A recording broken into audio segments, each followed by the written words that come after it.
3 पीढ़ियों का सर पर आशीर्वाद, 15 साल की राजनीति, विधानसभा चुनाव लड़ने का अनुभव और समाज सेवा का जुनून। कुछ इसी तरह का एक युवा नेता सागर का नेतृत्व करने का मौका तलाश रहा है। ये युवा नेता है नेवी जैन। सागर के प्रसिद्ध बड़ी परिवार में जन्मे नेवी जैन छात्र जीवन से ही राजनीति और समाज सेवा से जुड़े हैं। जहां दादा डालचंद जैन विधायक और सांसद रहे, पिता नवीन जैन महापौर। साल 2018 में वो कांग्रेस के टिकट पर सागर विधानसभा से चुनाव लड़े, लेकिन सफलता नहीं मिली। इसके बाद हार नहीं मानी, बल्कि हार के कारणों का चिंतन किया। इस चिंतन में मालूम हुआ कि वो चुनाव नहीं हारे, बल्कि कांग्रेस की गुटबाजी ने उन्हें हरवाया है। बस फिर क्या था, कांग्रेस से मोह भंग हुआ और बीजेपी में आ गए। लेकिन इसी बीच एक वक्त ऐसा आया जब नेवी की इंसानियत को भी सभी ने माना।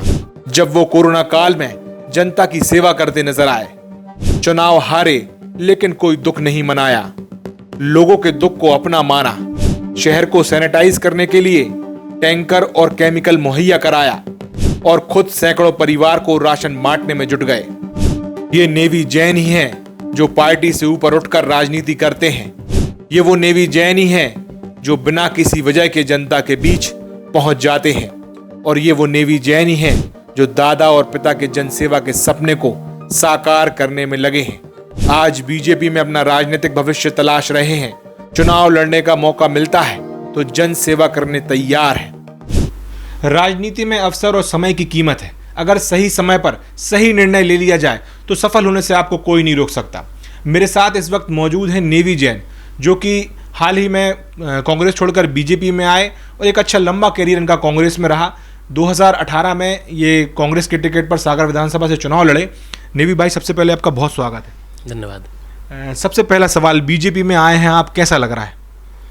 निश्चित बीजेपी में आकर मुझे बहुत अच्छा लगता है। और यहाँ बीजेपी जो है कैडर बेस पार्टी है और आदरणीय मोदी जी की टीम में भारतीय जनता पार्टी के सदस्य के रूप में मुझे जो कार्य करने का अवसर मिल रहा है, इस बात को लेकर मैं अपने आप को बहुत गौरवान्वित महसूस करता हूँ।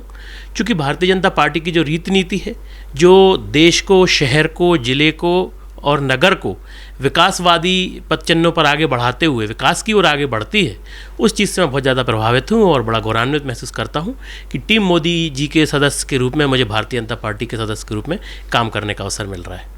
एक समय था नेवी भाई जब आप राजनीति में आए थे, युवा थे, बंगले से राजनीति चलती थी।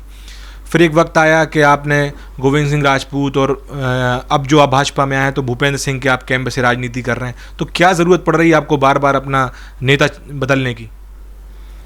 नहीं, देखिए, मैंने शुरू से ही संगठन की राजनीति की है और पूर्व में भी ऐसा आपको ज्ञात होगा, मैं छात्र संगठन में रहा। तकरीबन मैंने 11 साल छात्र संगठन में काम किया। उसके बाद मैंने युवा इकाई का चुनाव लड़ा, 2 बार सागर लोकसभा क्षेत्र का अध्यक्ष रहा। उसके बाद प्रदेश सचिव के रूप में भी मैंने कार्य किया।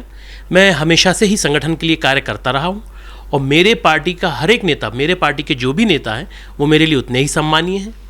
रही बात कि आज मैं भारतीय जनता पार्टी में आकर जो कार्य कर रहा हूँ, यहाँ पर जो कैडर बेस पार्टी है, यहाँ पर कार्यकर्ताओं का सम्मान है।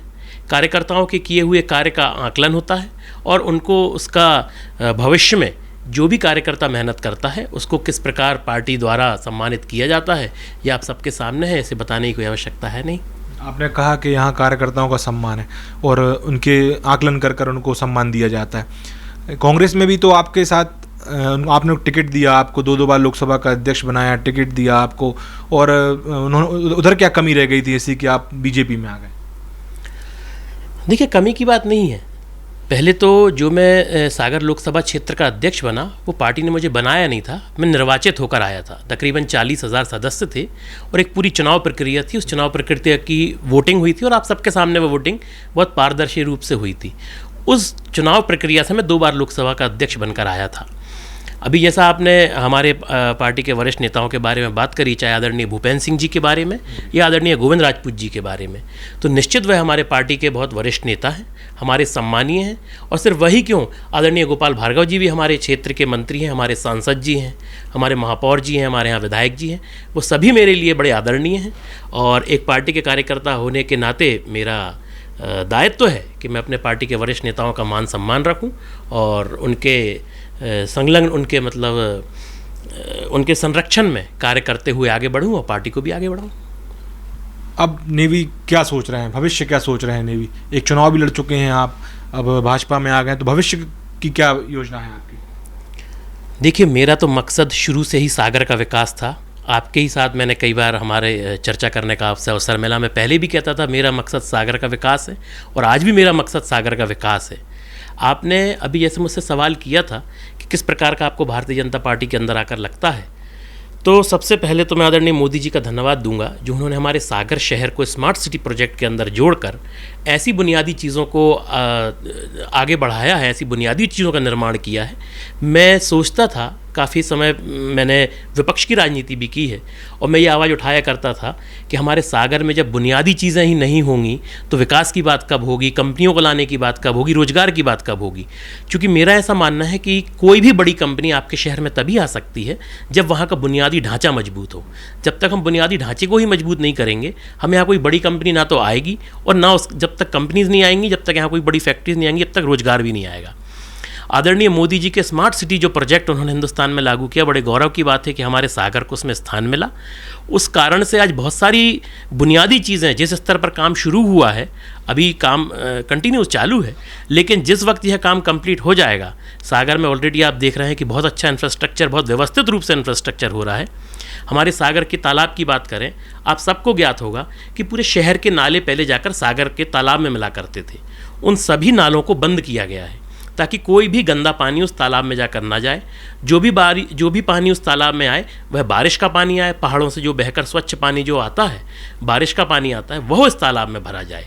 तो ये ज़्यादा आवश्यक है कि जिस माहौल में हम रह रहे हैं बस स्वच्छ हो। आसपास जब हम उस तालाब की हमेशा से तारीफ़ करते थे, लेकिन उसमें इतने सारे नाले मिले हुए थे, बड़े गौरव की बात है कि आज उन सब नालों को हमने बंद कर दिया है। और इस प्रोजेक्ट के तहत, स्मार्ट सिटी प्रोजेक्ट के तहत, अब जो भी पानी उसमें होगा, बोटिंग होगी, जो कुछ भी होगा, एक स्वच्छ वातावरण के तहत होगा।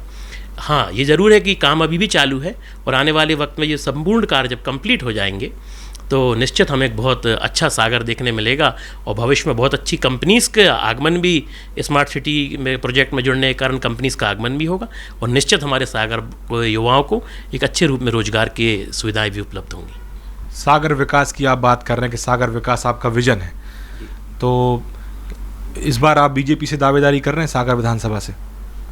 मैं तो सागर के विकास के लिए विगत कई वर्षों से लड़ रहा हूँ और मेरे परिवार तो 4 पीढ़ियाँ हो गई। सागर के लिए ही नहीं, सागर वासियों के लिए भी जो कुछ हमसे करते बना, हमारे परिवारजनों से करते बना, हम आज भी करते हैं और भविष्य में भी करते रहेंगे। लेकिन जब भी मुझे अवसर मिलेगा, कोई राजनीतिक पद मिलेगा, तो मेरा प्रयास होगा कि मैं अपने किए गए कार्य को और तेज़ी से बढ़ाऊँ, सागर के हित में कार्य करूँ, सागर वासियों के हित में कार्य करूँ। मतलब आप दावेदारी कर रहे हैं बीजेपी की सागर विधानसभा से? मैं तो सागर विधानसभा का चुनाव लड़ चुका हूं और मुझे तकरीबन 50,000 लोगों का आशीर्वाद मिला और मेरा दायित्व है कि मैं उनका ध्यान रखूं और उनके लिए जब भी अवसर मिले उनके लिए काम करूं।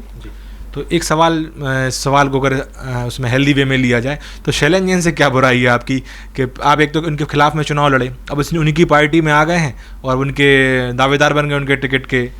नहीं, शैलेंद्र जी हमारे पार्टी के वो विधायक हैं और बड़े सम्मानित हैं और अच्छा कार्य है उनका और मैं तो हमेशा उनसे मिलता रहता हूँ और बड़े हमारे मधुर संबंध है। हमारे चूँकि पार्टी के विधायक है, मेरा दायित्व है कि मैं उनका पूरा सम्मान करूँ और अभी वो फिर चुनाव लड़ेंगे तो मेरा पूर्ण तरीके से फिर से मेहनत करूँगा उनके लिए।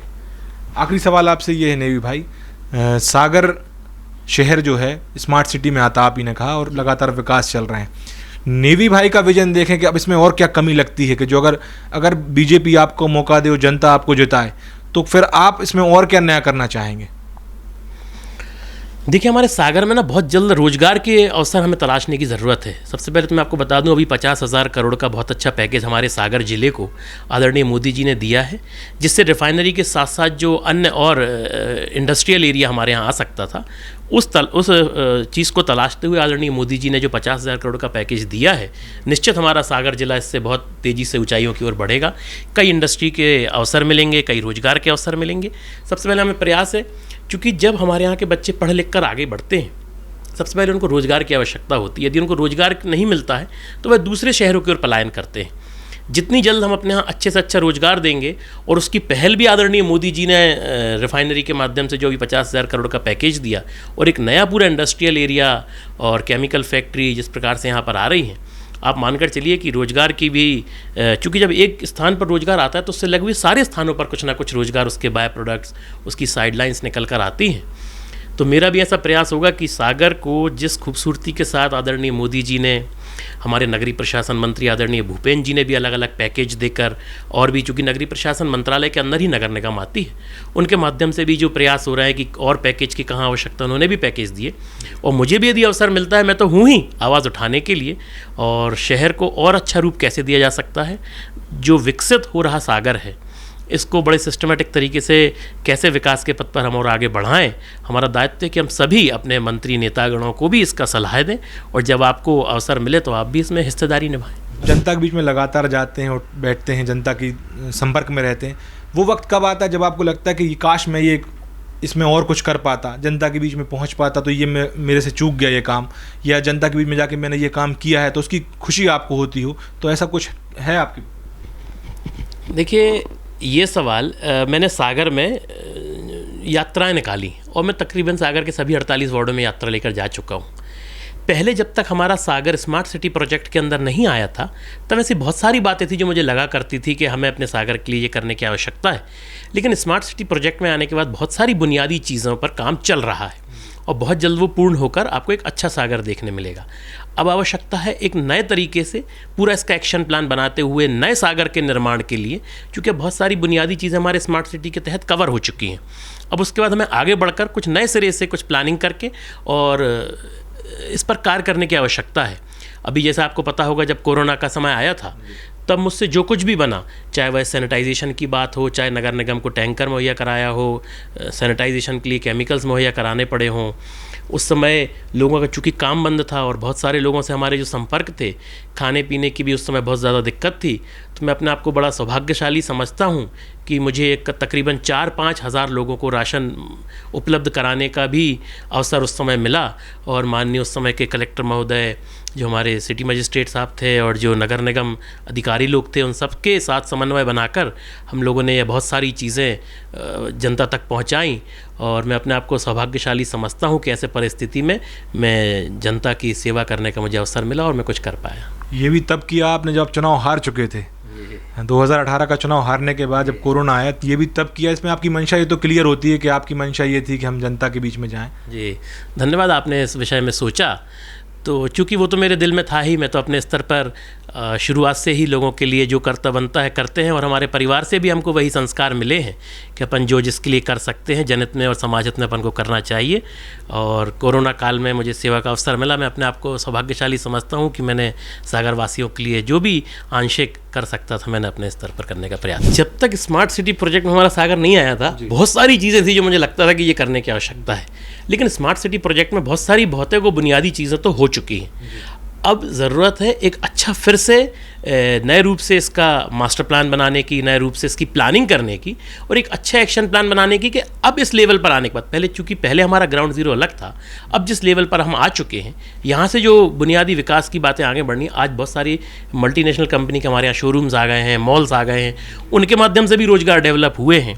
अब एक नए दिशा की ओर हमें सागर को ले जाने की आवश्यकता है, और आने वाले वक्त में मेरा प्रयास होगा, चाहे मैं अपने लोगों को अपने सलाह के माध्यम से ले जा पाऊँ, और कभी मुझे आशीर्वाद मिला और स्वयं यदि इस बात को मैं बड़े पटल पर रखकर आगे ले जा पाऊँ, लेकिन सागर को विकास के पथ पर आगे मैं ज़रूर ले जाऊँगा, ये मेरा आपसे वादा है।